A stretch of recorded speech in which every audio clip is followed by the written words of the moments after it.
If Minnesota loses, would Minnesota then be the best spot for Kevin Durant to go?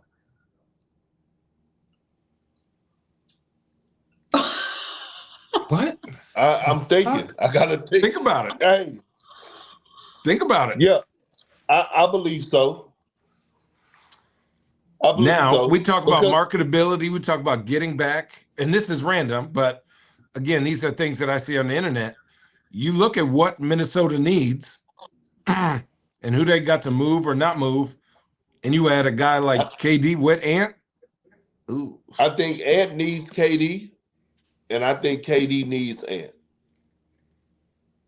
Yeah. I mean, dude, I know you mentioned this early in your show, Perk, but people are like, oh, did Ant play bad? I thought Ant played great. Like, I just think defensively he wasn't good. He was making the right plays. Like, OKC's so good defensively.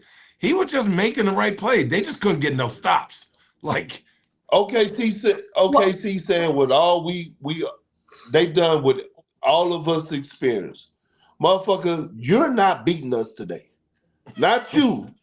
Not you. Dante, we know you can shoot the three in the corner. Mike Conley, we know you can shoot the three. But motherfucker, y'all gonna have to knock him down because we're not letting this motherfucker get loose. In the Lakers series versus Minnesota, Ant talked about how he saw a defense for the first time. He saw a defense for the first time. I believe it was after game 2. And he was like, we'll figure it out. And obviously they did, right? Last night in the post game, he was talking about how they were clogging like even the gaps. Like he couldn't find his.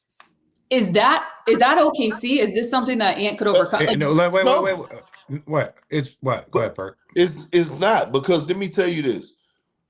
I'm close with everybody in the organization at Oklahoma City.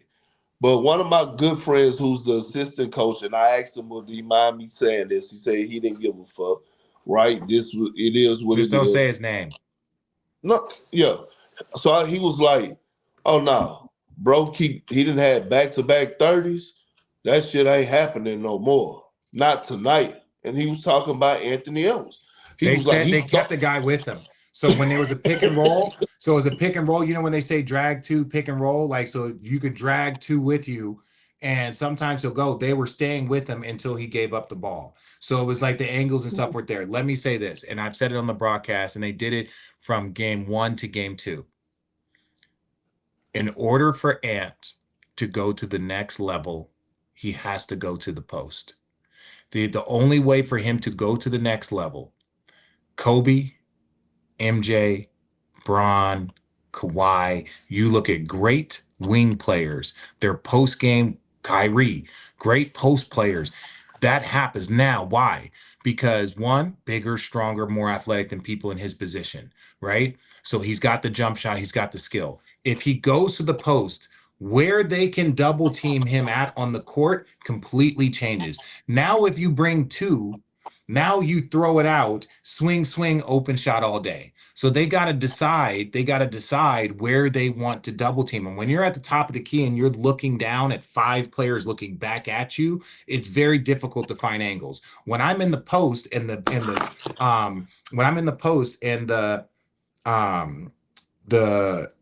out of bounds line is here, I know that's clear. So now I'm only looking at a certain angle that they can come from. I got turnaround over my right shoulder. I got turnaround over my left shoulder. I can pull it out. I can turn and face up. You have more one-on-one eyesight visibility if you are in the post. That is factual. That is, there's no opinion about that. The only way for Ant led the league in 3-point makes. He's one of the most dominant scorers. He's one of the most athletic players. So it's not like he needs to improve his 3-point shot. It's not like he needs to improve his downhill. The only way for Ant to go to that next level is for him to go to the post, and it'll be easier for him to be able to spot out. Even look at Jokic, look at Kevin Durant, look at Dirk Nowitzki. All of these guys, these very good perimeter players, started developing a post game that helped them elevate their game to the next level. That is it for Ant. I agree.